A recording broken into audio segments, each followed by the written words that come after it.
Bismillahirrahmanirrahim. Assalamualaikum warahmatullahi wabarakatuh. Ketemu lagi di channel Abi. Kali ini kita akan masuk di bagian kedua daripada materi perkuliahan kita untuk subpokok materi risiko kredit. Di bagian pertama untuk materi sebelumnya saya sudah membahas, tapi masih secara umum ya, bagaimana tentang manajemen risiko kredit di perbankan. Untuk kali ini kita langsung masuk ke inti materinya mengenai risiko kredit.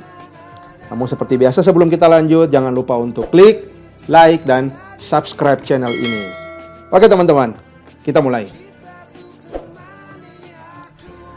Risiko kredit.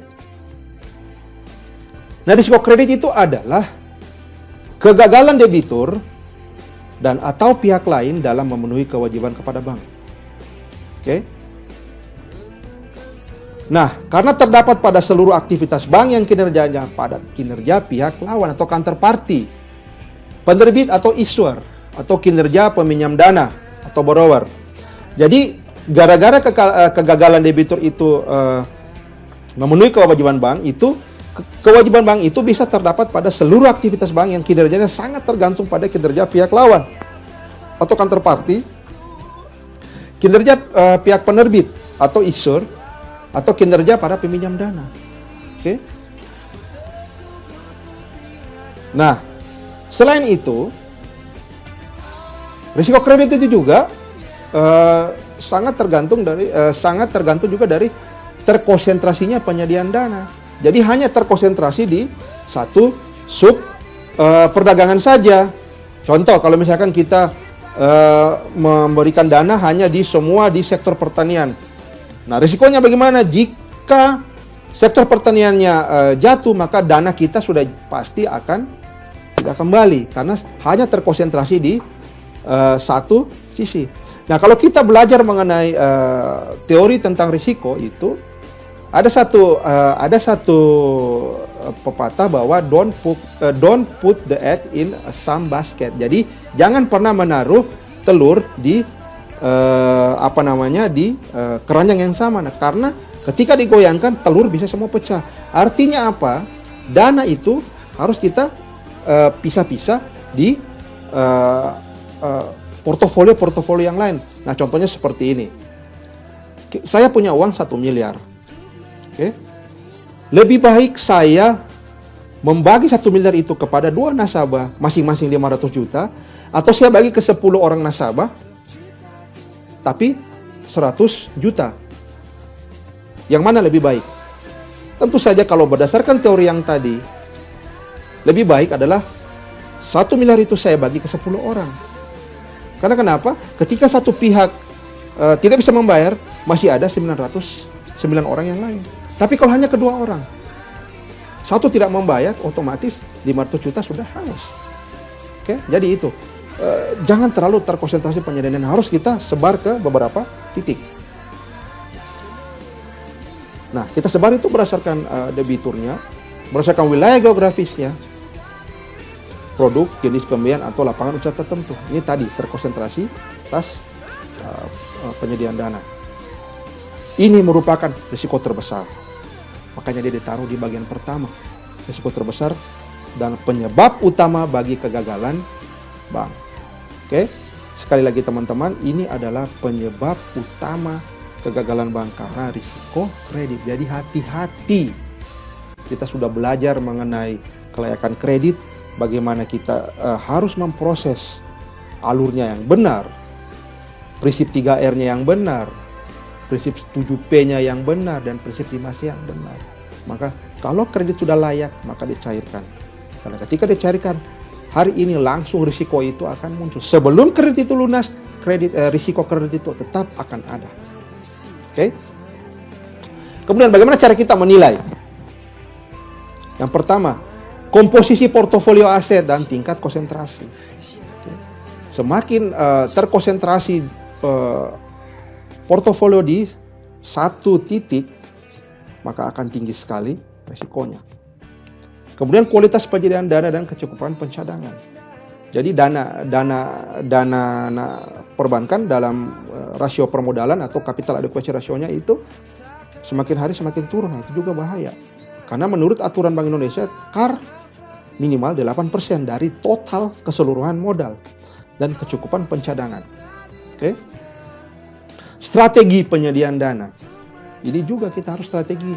Jangan juga, kan kalau dana kan kita sudah pernah membahas, dan kawan-kawan juga sudah tahu ada namanya dana pihak pertama, dana pihak kedua, dan dana pihak ketiga. Nah, ini juga kita juga tidak bisa terlalu banyak ambil dari dari ketiga, kita juga tidak bisa terlalu banyak ambil dari pihak kedua dan lebih-lebih pihak pertama. Ini harus komposisinya pas, karena ini ada hitung-hitungannya. Kalau saya pribadi, saya lebih senang itu kalau mengambil semakin banyak dana dari pihak internal. Karena kalau dana pihak internal itu ya akan susah untuk ditarik sama pemiliknya. Tetapi kalau untuk dana dari pihak ketiga, hari ini tabung 1 miliar, sebentar jam 1 bisa juga ditarik kan, karena dia bebas saja, karena dia punya uang. Makanya strategi penyediaan dana juga sangat penting. Nah, sumber timbulnya penyediaan dana dan faktor eksternal. Ini bagaimana cara kita menilai dari risiko kredit. Nah, identifikasinya. Ada faktor-faktor eksternal.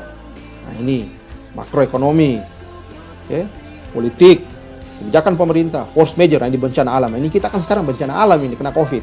Itu bencana alam bukan cuma di Indonesia, tapi seluruh dunia. Kemudian perkembangan IT dan perkembangan customer preference. Nah, ini seperti kalau keinginan customer untuk sekarang kan lebih IT, lagi ke IT kan. Jadi kalau orang jarang sudah ada di kantor, maka harus mampu untuk diidentifikasi. Kemudian di sisi internal, di sisi pemasarannya kawan-kawan, kita harus bisa lihat keuangannya bagaimana, manajemennya bagaimana, produksi dan tenaga kerja. Ini semua aspek. Jangan sampai terlalu jor-joran pemasaran, namun dia merupakan prinsip keuangannya.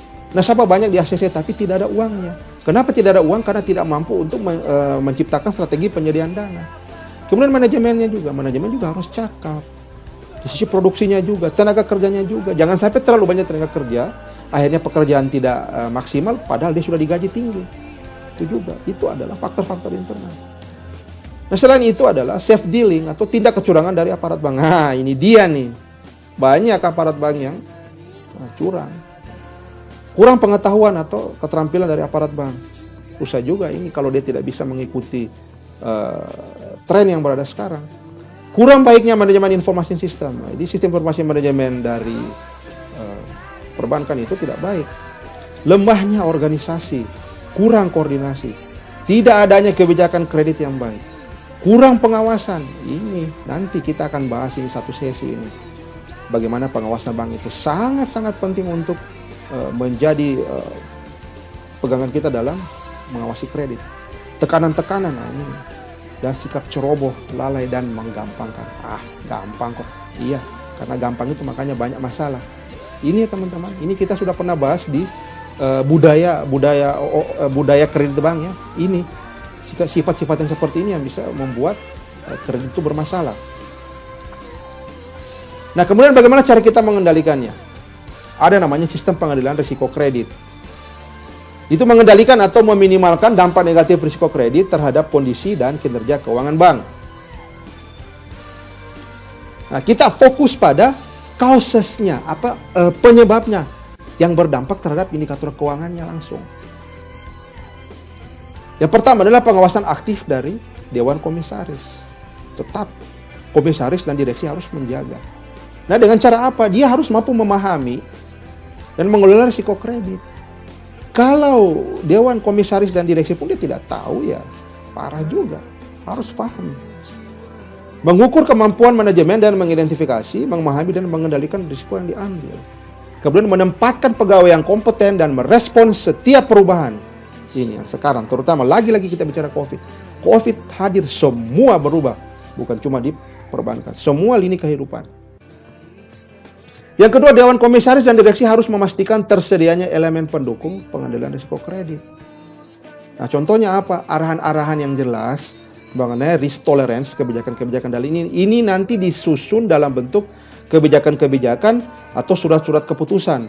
Jadi kalau misalkan terjadi masalah A, nanti dibuat seperti ini. Masalah B yang terjadi, nanti buat seperti ini. Intinya ada ketentuan-ketentuan yang mengatur tentang risk toleransi, tentang prosedur-prosedur dan kebijakan kredit.